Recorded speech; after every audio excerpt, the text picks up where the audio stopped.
Hər vaxtınız xeyir, əziz tamaşaçılar, dəyərli izləyicilərimiz. İki Sahil İnternet Televiziyasının efirində xoş gördük sizləri. Efirdə siyasi baxış verilişidir.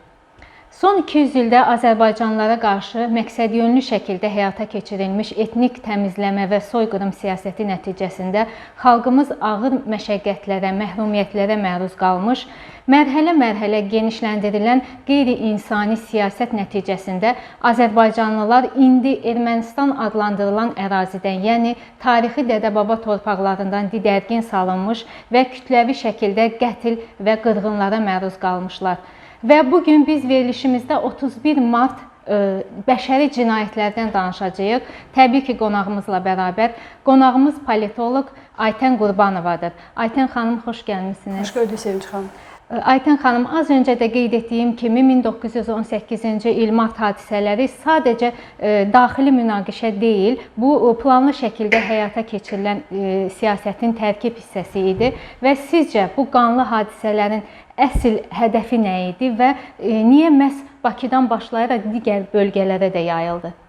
Çox təəssüf olsun ki, tarix hələ də bu hadisələrə hüquqi qiymətini tam mənada verməyib və 31 mart soyqırımı ilə bağlı konkret olaraq biz beynəlxalq hüquqda və digər dövlətlərin münasibətində qətiyyətli mövqeyi nümayiş etdirildiğini aydın şəkildə müşahidə edə bilməmişik. Məhz bunun davamı idi ki, 31 mart 1918-ci il soyqırımına hüquqi qiymət verilmədiyi üçün və cinayətkarlara və Ermənistanın həmin dövrdən formalaşdırdığı faşizm ideologiyasına doğru münasibət bildirilmədiyi üçün ondan sonraki mərhələdə Azərbaycanlara qarşı etnik təmizləmə siyasəti həyata keçirilmiş, məqsədli şəkildə deportasiya olunmuş Azərbaycanlılar öz ata-baba yurdlarına və 1-ci Qarabağ müharibəsi nəticəsində ərazilərimizin 20% işğala məruz qalmışdı ki, 2-ci Qarabağ müharibəsi və 44 günlük Vətən müharibəsi nəticəsində biz bu prosesin tamamilə yekunlaşmasına, işğala son qoyulmasına və Azərbaycan ərazi bütövlüyünün bərpa olunmasına nail olmuşuq. Və 1918-ci il 31 mart soyqırımına nəzər yetirəndə biz aydın şəkildə görürük ki, bunlar heç bir halda qeyri-mütəşəkkil şəkildə həyata keçirilmiş bir hadisələr deyil. Bunlar məqsədli şəkildə Azərbaycan kimliyinin tamamilə yer üzərindən silinməsi, Azərbaycanlıların tamamilə həyatına son qoyulmaq və eyni zamanda bir etnik kimliyin məhv olunmasına yönəlmiş və xüsusi qəddarlıqla həyata keçirilmiş addımlar idi. Və Bakıdan başlayaraq sizin də qeyd etdiyiniz kimi Şamaxı və digər bölgələrdə əhatə etməklə insanların öz evlərindən çıxarılaraq zülmə məruz qalması, onlara qarşı soyqırım cinayətlərinin həyata keçirilməsi, ailələrin və bütövlükdə bir nəslin yox edilməsinə gətirib çıxardan hadisələrin həyata keçirilməsi və sonraki mərhələdə də erməni vandalizmin, erməni faşizminin davamı olan siyasətlərin həyata keçirilməsinə gətirib çıxardıb. Məqsədli şəkildə sadəcə mülki əhaliyə qarşı deyil, biz Nemesiya əməliyyatı çərçivəsində ictimai xadimlərə, dövlət xadimlərinə qarşı da terrorun həyata keçirildiyini aydın şəkildə müşahidə etmiş. Azərbaycanın kifayət qədər önəmli şəxsiyyətləri, Fətəlxan Xoyski, Behbudxan Cavanşir məhz bu siyasətin, bu cinayətkar siyasətin qurbanı olmuşlar və çox təəssüf olsun ki, o tərtib olunmuş siyahıya nəzər yetirəndə biz 900-ə yaxın Türk və Azərbaycanlı əsilli ictimai və dövlət xadimlərinin adlarını aydın şəkildə müşahidə edə bilirik. Və onların əsas məqsədi onların yer üzərindən silinməsi və bu cinayətlərin örtülməsi ilə müşahidə olunurdu. Çünki diqqət ediriksə, sadəcə 31 mart soyqırımı ilə bağlı olan hadisələr deyil, eyni zamanda Nemesiya əməliyyatı çərçivəsində həyata keçirilmiş bütün terror hadisələri və cinayətlər də hüquqi qiymətini hələ də almayıb və heç bir halda cinayətkarlara münasibətdə cəza mexanizminin tətbiq olunması ilə bağlı biz beynəlxalq hüququn işlədiyini görməmişik və ona görə də bu istiqamətdə Azərbaycanın ortaya qoyduğu qətiyyətli mövqe və real hadisələrin hüquqi qiymətinin qəbul edilməsi və beynəlxalq ictimaiyyətin doğru əsaslarda mövqe nümayiş etdirilməsi bizim üçün prinsipial yanaşmadır və bu tarixin təkərrür etməməsi üçün də bizim tarixi olan borcumuzdur. Bəli. 31 mart hadisələrini 20-ci əsrin digər faciələrindən fərqləndirən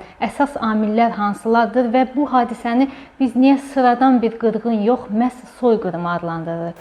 Əslində faciələrin hər birinin çox oxşar xüsusiyyətləri var. Cinayətkarların ortaya qoyduqları vandallıq aktları və eyni zamanda onların həyata keçirdikləri, törətdikləri bütün cinayət hadisələrinə nəzər yetirəndə biz aydın şəkildə məqsədli olaraq həyata keçirilmiş cinayət aktlarını görə bilərik. Soyqırım cinayəti ilə bağlı çox təəssüf olsun ki, beynəlxalq hüquqda ciddi boşluqlar var. Hansı hadisələrin soyqırım olaraq adlandırılması ilə bağlı ciddi boşluq olduğu üçün dövlətlər öz siyasi maraqları nisbətində hadisələrə qiymət verilməsinə qərar verirlər və 31 mart soyqırımı ilə bağlı, Xocalı soyqırımı ilə bağlı olan yanaşmalarda da biz bu ayrı seçkiliyi, ikili standartları ayrı şəkildə müşahidə edə bilirik. Bir hadisə hər hansısa bir coğrafiyada, hər hansısa bir siyasi maraqlara təcəssüm etdirirsə, insanların tələfatı, öldürülməsi soyqırım olaraq qiymətləndirilə bilir. Amma nədənsə ermənilərin Azərbaycana qarşı həyata keçirdiyi keçirdikləri soyqırım, faşizm siyasəti heç bir halda real hüquqi qiymətini hələ də ala bilməyib. Təbii ki, burada erməni lobbisi faktoru var. Təbii ki, burada ermənilərin alət olaraq istifadə olunması yanaşması var və tarixdən qlobal güclərin regional nüfuz etmək üçün erməni amilindən, erməni kartının hər zaman istifadə etməsi ilə bağlı ortaya qoyduğu mövqe var. Amma bunların heç biri humanitar dəyərləri göz ardı edə bilməz. İnsan həyatından daha dəyərli ola bilməz və orada həyatını itirən insanlara münasibətdə Azərbaycanlı kimliyinə qarşı ortaya qoyulan aqressiv siyasətə münasibətdə düşünürəm ki, dünya ictimaiyyətinin mövqeyində son zamanlarda biz xüsusilə dəyişiklikləri aydın şəkildə müşahidə edirik. 2020-ci ildə 27 sentyabrda başlayan 44 günlük Vətən müharibəsi və nəticəsində Azərbaycanın əldə etdiyi tarixi qələbə qlobal sistemdə beynəlxalq hüququn tətbiq edilməsi ilə bağlı da ciddi məcbur etmə mexanizmini özündə etibar edir. Bizə qarşı hər hansısa bir ədalətsizlik həyata keçirilibsə tarixi perspektivdən biz bütün bu hadisələrin real hüquq qiymətinin verilməsini və onlara münasibətdə beynəlxalq hüququn tətbiq edilməsini tələb edirik. Eləcə də 31 mart soyqırımı ilə bağlı olan hadisələr. Biz bunu hər hansısa bir formada Ruanda soyqırımından ya da digər xalqlara münasibətdə tətbiq olunan soyqırım aktlarından fərqləndirmək niyyətində deyilik. Hər hadisəyə real hüquqi qiymət verilməlidir. Hər hadisəyə münasibətdə beynəlxalq hüquq ədalətli şəkildə təmin olunmalıdır. Eləcə də azərbaycanlılara qarşı tarixdə tətbiq olunan bütün zorakılıq aktlarına, soyqırım cinayətlərinə münasibətdə bunu həyata keçirən cinayətkar qruplaşmalar real şəkildə mühakimə olunmalı, onlara qarşı mühakimə prosesi qurulmalı və hüquqi qiymətin nəticəsində dünya ictimaiyyətinə aydın məlumat verilməlidir bununla bağlı və düşünürəm ki, tarixə həkk oluna biləcək proseslər məhz bundan sonra cərəyan edə bilər və tarix bundan sonra təkərrür etməyi dayandıra bilər. Cəza mexanizmi olmayanda çox təəssüf olsun ki, cinayətkarın həyata keçirdiyi addımların hər hansısa bir formada təkrarlanmasının qarşısını almaq mexanizmi də yoxdur. Məlum olduğu kimi, Ümummilli lider Heydər Əliyevin 1998-ci il martın 26-sında imzaladığı fərmanla 31 mart tarixi hər il Azərbaycanlıların soyqırımı günü kimi qeyd edilir və istərdik bu sənədin əhəmiyyəti haqqında biraz məlumat verəsiniz və bu fərmandan sonra beynəlxalq ictimaiyyətin məlumatlandırılması istiqamətində hansı addımlar atılıb? Əslində, dünya ictimaiyyətinin 31 mart soyqırımı ilə bağlı məlumat əldə etməsi üçün ən önəmli hüquqi sənədlərdən biridir. Azərbaycan dövlət tərəfindən qəbul olunan Ümummilli liderin imzaladığı və 1998-ci ildən etibarən Azərbaycanda mütəmadi olaraq 31 mart soyqırımının hər il soyqırım günü olaraq qeyd olunması dünya ictimaiyyətindən də davamlı şəkildə bu istiqamətdə maarifləndirmə missiyasını özündə etibar edir. Yəni, hər bir vətəndaşın, hər bir dövlət qurumunun, eyni zamanda bütövlükdə Azərbaycan dövlətinin siyasətinin əsas prinsipial xətti bununla bağlıdır ki, 31 mart soyqırımı heç halda unudulmamalıdır. Tarixdə baş verən hadisələrin heç biri unudulmamalı və unutdurulmamalıdır və dünya ictimaiyyətinə bu istiqamətdə məlumat vermək sadəcə olmuş hadisələrlə bağlı və həmin hadisələr nəticəsində, soyqırım nəticəsində həyatını itirən insanlarla bağlı olan proseslərin və statistik informasiyaların paylaşılması deyil. Eyni zamanda günahkarların cəzalandırılması ilə bağlı haqlı tələbimizin təkrar olaraq ifadə edilməsi ilə bağlıdır. Mən düşünürəm ki, bu faşizm ideologiyasının kökü tamamilə dünyadan və qlobal sistemdən silinmədiyi müddətcə biz bu proseslərin təkərrür etməsi ilə bağlı ola biləcək ehtimalları daim müzakirə edəcəyik. Və məhz bu nöqtədən yanaşanda beynəlxalq hüquqi sənədlərdə bu hadisələrin əks olunması və bu istiqamətdə doğru mövqeyi nümayiş etdirilməsi bizim üçün prinsipial yanaşmalardan biridir və bizim qəbul etdiyimiz qərarlar və bu istiqamətdə olan yanaşmalar eyni zamanda digər dövlətlərin, qonşu dövlətlərin və strateji tərəfdaşlıq etdiyimiz dövlətlərin münasibətlərinə və hadisələri doğru qiymət verməsinə də sirayət edən ən önəmli faktorlardan biridir və bundan sonraki mərhələdə biz aydın şəkildə müşahidə edirik ki, 31 mart soyqırımı ilə bağlı digər dövlətlər də adekvat şəkildə hadisələrlə bağlı daha ətraflı məlumatın əldə edilməsi və eyni zamanda hüquqi qiymətin verilməsi ilə bağlı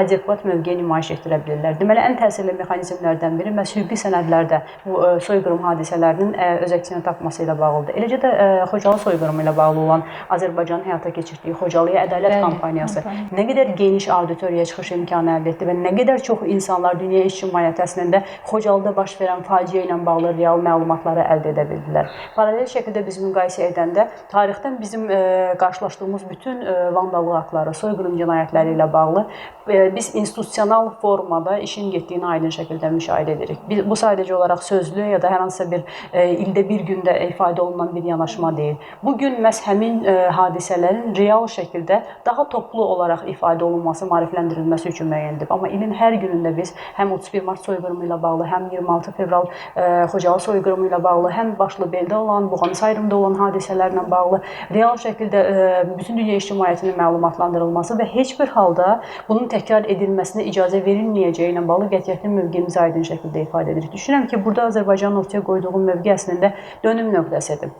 Yəni biz sülh və sabitliklə bağlı önəmli mesaj verdiyimiz halda paralel olaraq da hadisələrə hüquqi qiymət verilməsinin zəruriliyini xüsusi olaraq və təkrari olaraq vurğulayırıq. Beynəlxalq hüquq işləməyəndə biz hər hansı bir formada ədalətdən və bərabərlikdən danışa bilmərik. Ona görə də beynəlxalq hüququn işləmədiyi hər hansı bir mexanizm və dünya quruluşu, beynəlxalq münasibətlər sistemi heç bir halda dövlətlər üçün sülh və gələcək vəd edə bilməz. Məhz bu nöqtədə hər bir dövlətin daxilində qəbul etdiyi qərarlar bütövlükdə həm regional, həm də qlobal sistemdə maarifləndirmə missiyası daşımaqla bərabər o dövlətin konseptual yanaşmalarını və bu istiqamətdə olan strateji mövqeyini aydın şəkildə əks etdirir. Aytən xanım, bugünkü qalib və güclü Azərbaycan ordusu bu cür faciələrin bir daha yaşanmayacağı, yəni təkrarlanmayacağının ən böyük təminatçısıdır deyə bilərikmi? Əminliklə deyə bilərik. Çünki ümumiyyətlə Azərbaycanın həqiqətlərinin dünya ictimaiyyətinə çatdırılması ya da Azərbaycan üçün ədalətin bərpa olunması ilə bağlı çox təəssüf olsun ki, beynəlxalq münasibətlər sistemi heç bir real addım atmayıb. Biz 30 il yaxın davam edən danışıqlar dövründə aydın şəkildə müşahidə etdik ki, nə BMT bu istiqamətdə real addım atdı, nə ATƏC bu istiqamətdə real addım atdı. BMT-nin 4 qətnaməsi Azərbaycan ordusu tərəfindən, Azərbaycan dövləti tərəfindən icra olundu və Azərbaycan 44 gün ərzində bütün dünyaya sübut etdi ki, biz 30 ilə yaxın danışıqlar dövrünü hər hansısa bir formada potensialımız ya da ki buna cəsarətimiz çatmadığı üçün yox, sülhü seçdiyimiz üçün davam etdirmişik. Amma əgər sülhlə bağlı atdığımız addımlar, danışıqlar prosesi dalana dirənirsə, bu istiqamətdə qlobal sistem bizə hər hansısa bir formada dəstək vermirsə, biz öz gücümüz hesabına öz ərazi bütövlüyümüzü bərpa edə bilərik. 44 gün ərzində ərazi bütövlüyümüzü cəmi 23 saat ərzində tamamilə suverenliyimizi bütün ərazilərimizdə, hər qarış torpağımızda bərpa etdik. Və bununla da dünyaya aydın şəkildə sübut etdik ki, nə Xocalı soyqırımı, nə 31 mart soyqırımı, nə də bundan daha geniş kontekstdə dəyərləndirsək, 1-ci Qarabağ müharibəsi dövründə və atəşkəs dövründə Azərbaycanlara qarşı olan istənilən addım və soyqırımlar, müharibə cinayətlərinin heç biri təkrarlana bilməz. Bunun qarşısında dayanan güclü Azərbaycan dövləti, Azərbaycanın güclü lideri, ali baş komandanı və silahlı qüvvələri var. Və bizim dövlət-xalq birliyimiz əslində dünya önəmli bir mesaj verdi ki, biz dəmir yumruğun ətrafında öz gücümüzü, öz potensialımızı tamamilə inkişaf etdirərək, hər qarış torpağımızı müdafiə etmək, milli maraqlarımızı, milli təhlükəsizliyimizi təmin etmək üçün istənilən güclə və istənilən təhlükə ilə mübarizə aparmağa hazırıq ki, bunu təcrübədə sübut etdik. Biz sadəcə Ermənistanla müharibə aparmadıq. Müharibə apardığımız dövrdə qlobal sistemin əsas institutları, aparıcı qüvvələrin hər biri Azərbaycana təzyiq göstərməyə çalışırdı. Və onun qarşısında tək başına dayanan bir Azərbaycan dövləti var idi. Belə bir dövləti hər hansısa bir formada məğlub etmək ya da bundan sonra hər hansısa bir formada bu dövləti təmsil edən xalqı soyqırıma məruz qalmaq mümkün deyil. Çox sağ olun Aytən xanım, gəldiniz, dəyərli fikirlərinizi bizimlə bölüşdünüz. Mən təşəkkür edirəm. Belə əziz tamaşaçılar, daha bir verilişimizin sonuna gəldik. Xatırladaq ki, verilişimizin bugünkü qonağı politoloq Aytən Qurbanova idi. Sağ olun, gələn görüşlərə dək.